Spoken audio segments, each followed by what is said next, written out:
دین الحق رکھا ہے اور اس کے بارے میں پھر انسان کی یہ رہنمائی کی ہے، اس کے بارے میں یہ رہنمائی کی ہے کہ وہ اسے بالکل درست صورت میں اپنی زندگی میں پوری طرح برقرار رکھیں۔ ان حکیم الدین کے الفاظ ہیں کہ دین کو قائم رکھو اپنی زندگی میں، یہ ہدایت ہے۔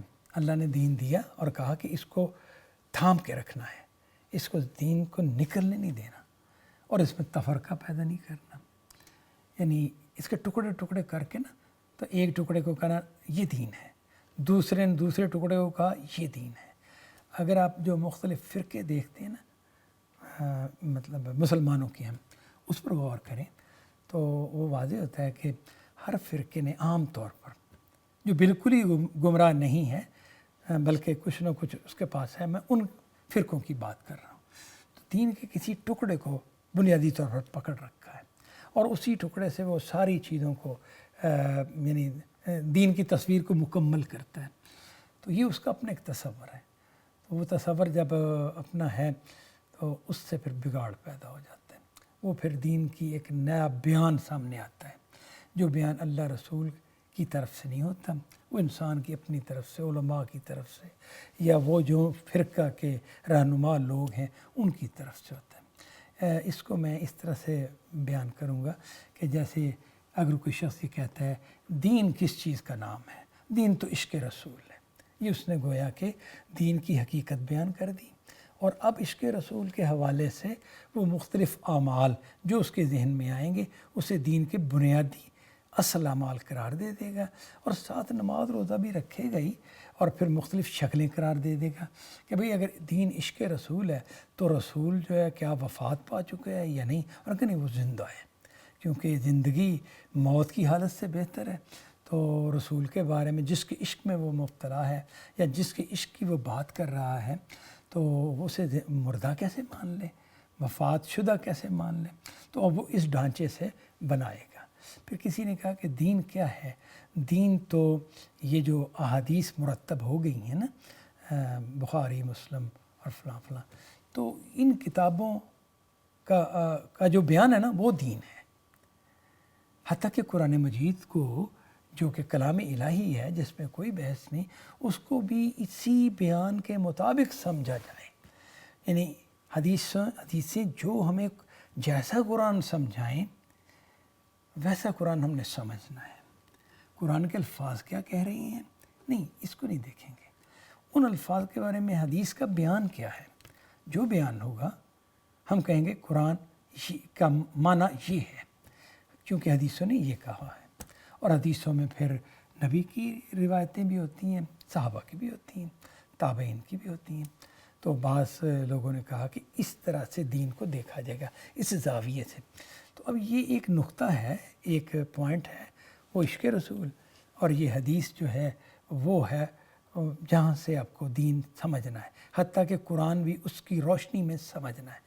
اب یہ دو مثالیں دے دیں، اس کے علاوہ بھی اور مختلف فرقوں کے حوالے سے مثال ہے۔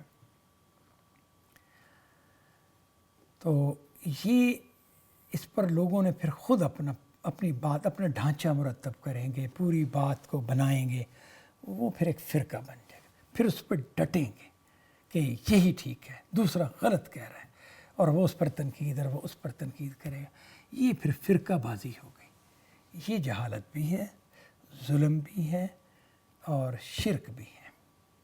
کیسے شرک ہے؟ اس طرح ظلم تو واضح ہی ہے کہ بھی اللہ کی بات، تو شرک اس طرح سے ہے کہ دین میں تو حجت خدا کی بات ہے، خدا نے کیا کہا ہے، خدا نے تو پھر پوری بات کی ہے، پوری بات کو لیا جائے۔ آپ اپنے جذبات سے کسی ایک چیز کے ساتھ جذبات اٹیچ ہوئے، حدیث کو اصل بنا دیا، مرکزی حیثیت دے دی، قرآن بھی اس کی روشنی میں سمجھا جائے گا اور سنت بھی اس کی روشنی میں سمجھی جائے گی۔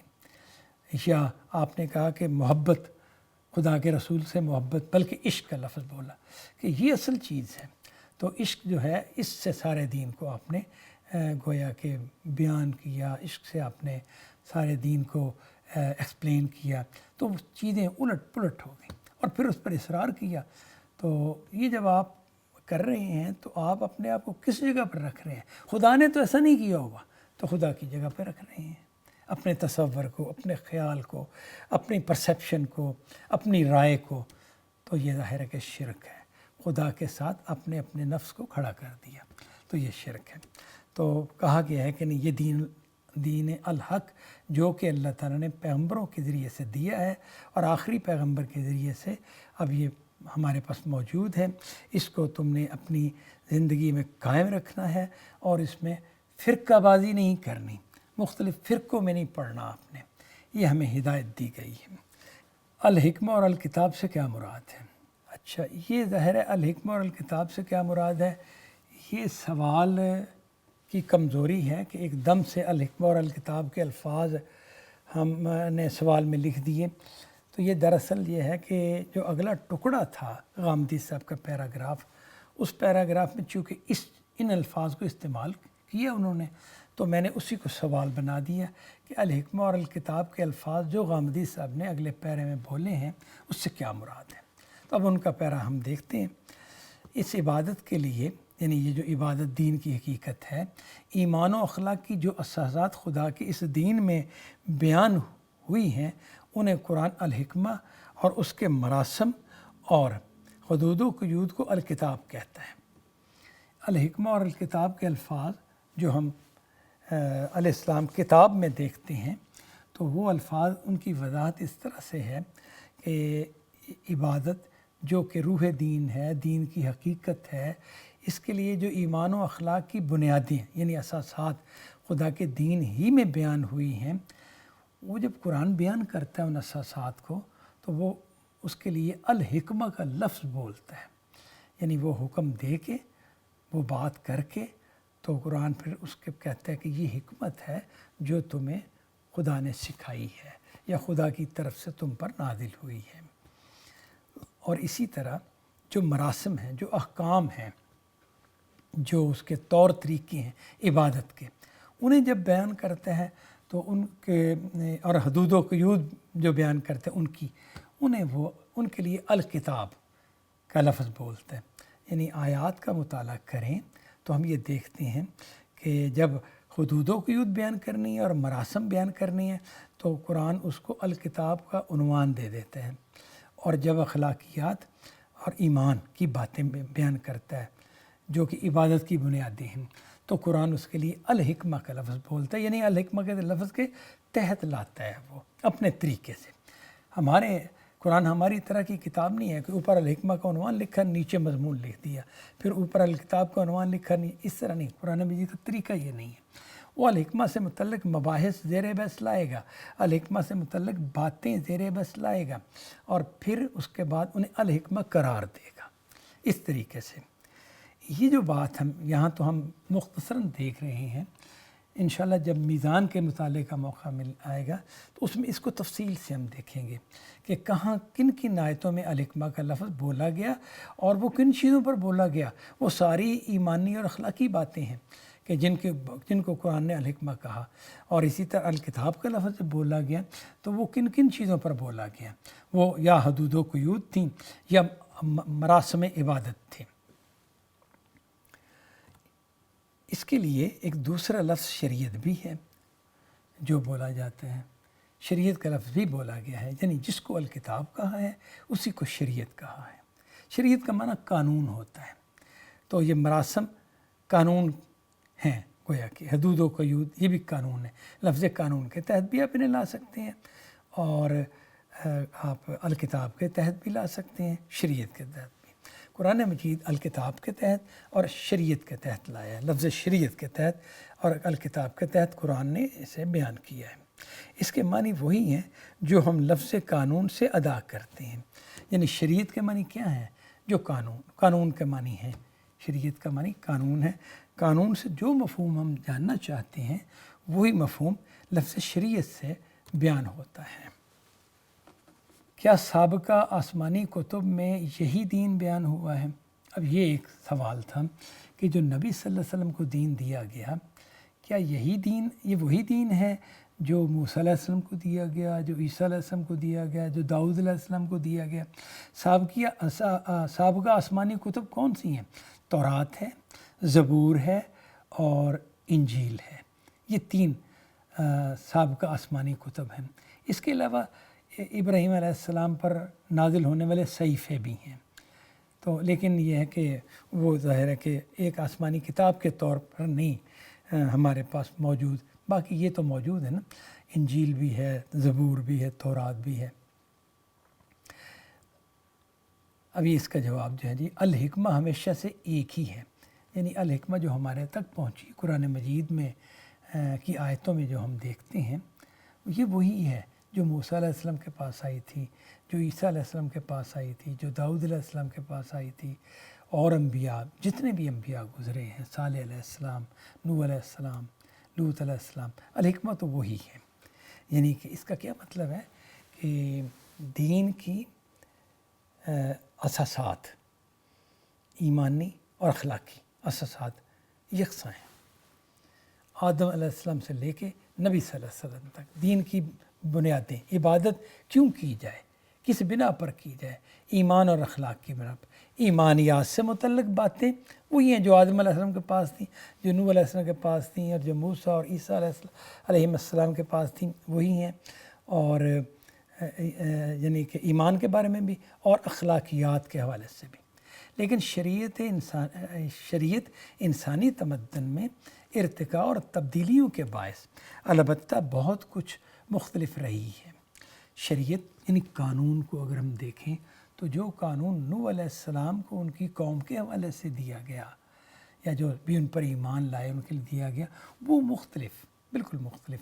موسیٰ علیہ السلام کو جو دیا گیا وہ مختلف، یکسر مختلف تو نہیں کہیں گے، لیکن اس میں اختلافات پائے جاتے ہیں۔ اسی طرح پھر آگے جو یا اس سے پیچھے کہیں گے تورات ہے قانون، اور اس کے بعد پھر قرآن مجید میں قانون ہوا ہے بیان، یہ آگے وضاحت اس کی ابھی آ رہی ہے۔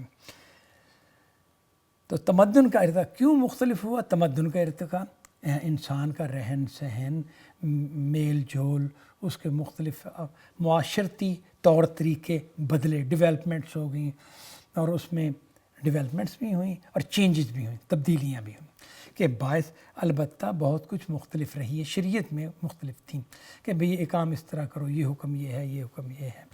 الہامی لٹریچر کا مطالعہ کرنے سے معلوم ہوتا ہے کہ تورات میں زیادہ تر شریعت اور انجیل میں حکمت بیان ہوئی ہے۔ یہ ہے کہ سابقہ آسمانی کتب کی یہ کے حوالے سے یہ بات ہے کہ سابقہ آسمانی کتب میں پہلی چیز تورات ہے، تو تورات کو اگر ہم دیکھتے ہیں تو اس میں تو شریعت کی زیادہ تر شریعتی کی بات آتی ہے، حکمت کی بات کم آتی ہے۔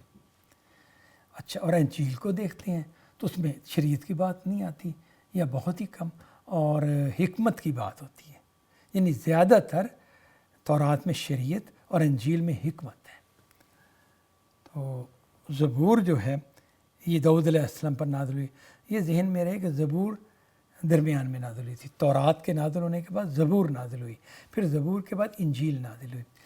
کہ تورات جو ہے وہ آج سے 3500 سال پہلے نازل ہوئی ہے، اور زبور جو ہے وہ آج سے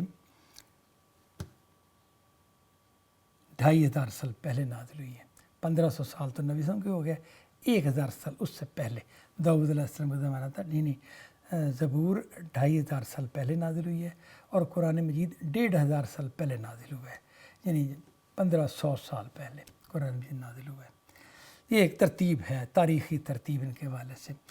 تو اب تورات میں ہم دیکھتے ہیں کہ زیادہ تر شریعت ہے، انجیل میں حکمت بیان ہوئی ہے، اور زبور جو کہ ان دونوں کے درمیان نازل ہوئی تھی اس میں حکمت کی تمہید میں اللہ تعالیٰ کی تمجید کا مزمور ہے۔ مزمور کا معنی نغمہ۔ تو زبور کی کتاب جو نازل ہوئی تھی اس میں خدا کی حکمت کی تمہید میں، کہ خدا کی حکمت والی کتاب آنے والی ہے، تو اب اس میں خدا کی مناجات کی گئی، اس کی بزرگی، تمجید کا معنی بزرگی بیان کرنا۔ تو ہم دیکھتے ہیں کہ زبور کے اندر ایسے گیت ہیں، ایسی عبارتیں ہیں کہ جو خدا کی بزرگی کو بیان کرتی ہیں، اس کی شان کو بیان کرتی ہیں، وہ گیتوں کی صورت میں۔ مزمور یعنی نغمہ، گیت کہہ لیں، نغمہ کہہ لیں، تو وہ ایک نغمہ ہے زبور کہ جو خدا کی بزرگی کا بیان ہے، اور یہ انجیل سے پہلے نازل ہوا ہے۔ اور قرآن مجید ان دونوں کے لیے ایک جامع شاہپار ادب اور صحیفہ انذار و بشارت کی حیثیت سے نازل ہوا ہے۔ اب قرآن مجید کو ہم دیکھتے ہیں تو وہ ایک جامع کتاب ہے، شاہپار ادب یعنی لٹریچر کی بہترین ایک یعنی ماسٹر پیس آپ کہہ لیں، جو خدا کی طرف سے جس کی عظمت کا کوئی حد ہی نہیں ہے۔ اور صحیفہ انذار ایک ایسی کتاب کہ جس میں خبردار کیا گیا، انذار یعنی خبردار کیا گیا، اور بشارت دی گئی ہے کہ جو نیک ہوں گے ان کے لیے جنت کی خوشخبری ہے، اور خبردار کیا گیا یعنی جو بد ہوں گے ان کے لیے جہنم سے انہیں خبردار کیا گیا کہ وہ بہت برا مقام ہے، ظالم اس میں پڑیں گے۔ اور قرآن اس حیثیت سے یعنی کہ قرآن میں حکمت بھی ہے، شریعت بھی ہے، جامع شاہپار ادب ہے نا، ادبی اسلوب ہے اس کا، ماسٹر پیس ہے یہ، اور ایک کمپلیٹ چیز ہے جس میں حکمت بھی ہے اور جس میں شریعت بھی ہے، یعنی قانون بھی ہے اور حکمت بھی ہے۔ حکمت کی وضاحت جیسے نہیں، ایمان اور اخلاق سے متعلق باتیں بھی موجود ہیں اور قانون سے متعلق باتیں بھی موجود ہیں قرآن مجید میں۔ یہاں پر ہمارا آج کا لیکچر ختم ہوتا ہے جی۔ وآخر دعوانا ان الحمد للہ رب العالمین۔